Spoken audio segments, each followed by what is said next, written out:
उनसे प्रतिष्ठित प्रतिमा से प्रतिष्ठित प्रतिमा की बात कर रहा हूं। गुरुदेव श्री समय सागर जी महाराज जी ने भी एक गुरु मंत्र भी मिल गया ना तो आपके जीवन का कमाल हो जाएगा। इंदौर आ रहा था, आचार्य भगवंत ने मुझे एक गुरु मंत्र दे दिया। उन्होंने कह दी बात बहुत अच्छे तरीके से, नम्र नम्र तो नहीं बोला, बोले तो वो विनम्र सागर जी बहुत पूरे भावों से बोले। गुरुदेव नम्र कहते थे, लेकिन समय सागर जी महाराज जी बोले विनम्र सागर जी 2 संकेत ऐसे हैं, इनका अच्छे से पालन करना अच्छा होगा। जब उन्होंने ऐसे कह करके संकेत ऐसे हैं, ऐसा पालन करना, फिर ऐसा हाथ धरा ना, ऐसा कर रहे थे जब वो, जैसे लगा जैसे गुरुदेव स्वयं आशीर्वाद दे रहे हैं कि नम्र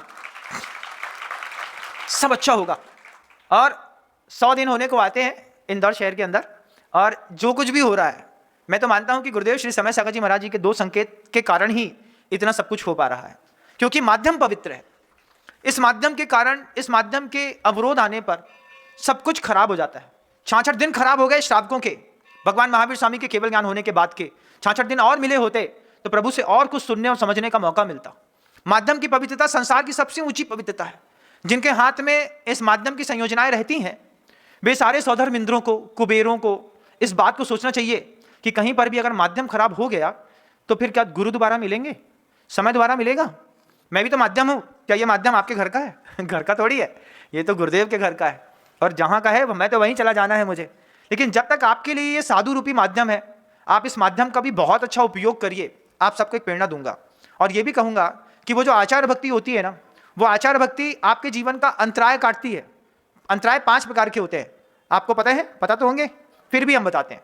आचार्यों की शैली रही है, पहले प्रश्न खड़ा करो, उसके बाद किसी इसके उत्तर का जवाब मत, इंतजार मत करो, खुद उसका उत्तर दो, तब जाकर के सावक जो है वो सीख पाएगा।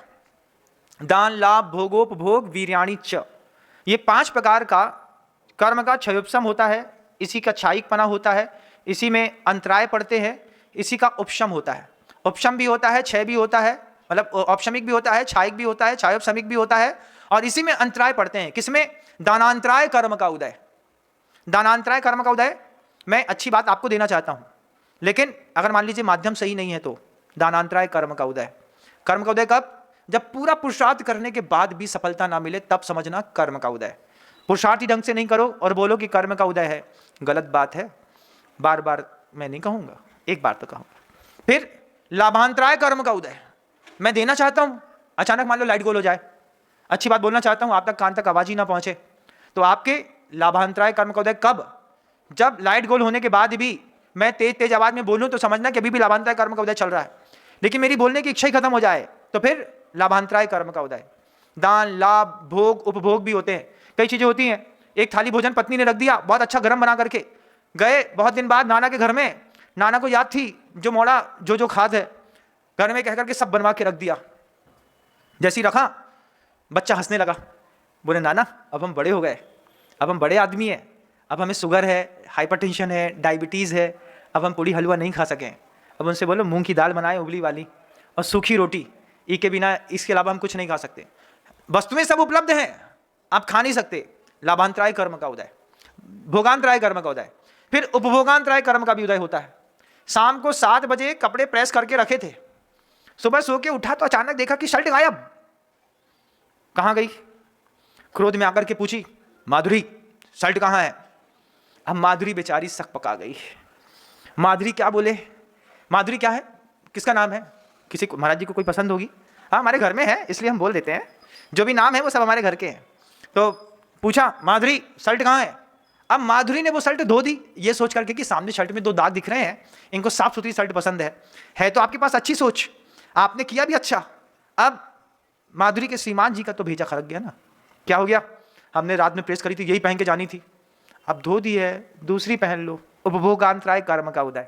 गुरु की वंदना करने से दान, लाभ, भोग, उपभोग और वीरांतराय कर्म। एक और चीज है बहुत खूबसूरत और बहुत जरूरी, वीरांतराय कर्म क्या होता है? मैंने कल परसों शायद बात कही थी, बल और वीर 2 प्रकार की शक्तियां होती हैं। तो जो बल होता है वो जब आप भोजन ग्रहण करते हैं, जब आप औषधि लेते हैं, तो औषध लेने पर भी शरीर पे बल बढ़ता है, भोजन से भी बल बढ़ता है, और फिर जब आप व्यायाम करते हैं उससे भी बल बढ़ता है। तो शरीर में जो शक्ति बढ़ती है उसको बल कहते हैं।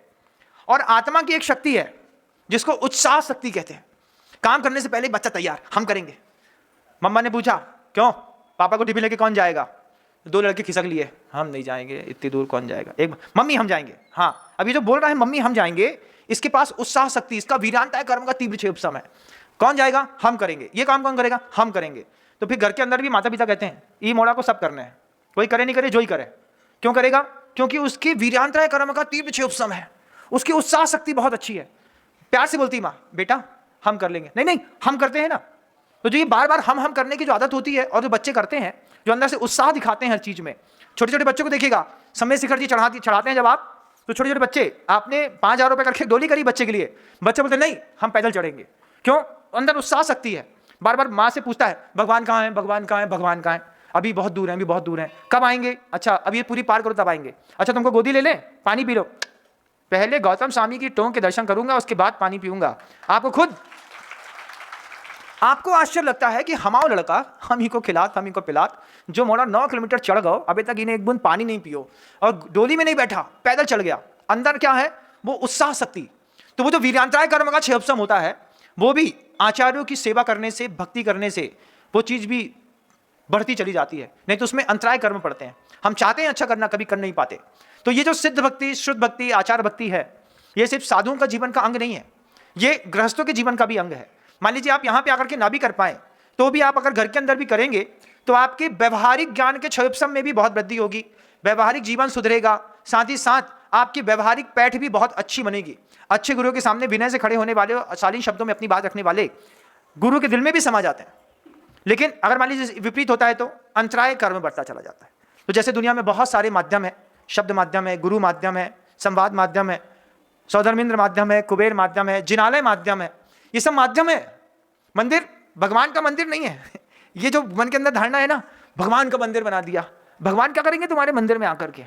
भगवान तो गए सिद्धालय में अनंत काल के लिए, तुम कितनी भी शक्तियों का आवाहन कर लेना, भगवान कभी उतर करके तुम्हारे मंदिर में नहीं आने वाले, कभी नहीं आने वाले। वो सिद्धालय में बैठा हुआ सिद्ध परमेष्ठी की जो आत्मा है, वो तुम्हारे अतिष्ठा ठटा स्थापना के चक्कर में नीचे उतर के ठोना में बैठेगी। वो भी जिसमें तुमने टूटी हुई लौंग चढ़ाई हो, चावल चढ़ाए, उसके चक्कर में भगवान वहां से नीचे उतरेंगे। भ्रम में नहीं रहना, कोई भी व्यक्ति दुनिया का भ्रम में नहीं रहना। भगवान मंदिर में नहीं मिलता। मंदिर भगवान की खुशी के लिए नहीं बनाए जाते, मंदिर खुद को भगवान बनाने के लिए बनाए जाते हैं। यहां पर मैं अपनी द्रव्य का दान करूंगा, मेरी ताकत नहीं है, करूंगा। क्यों? मेरा मोहनी कर्म टूटेगा इस मंदिर के निमित्त से, मेरी असाता टूटेगी इस मंदिर के निमित्त से, मेरे अंतराय कर्म का क्षय उपशम बढ़ेगा इस मंदिर के निमित्त से।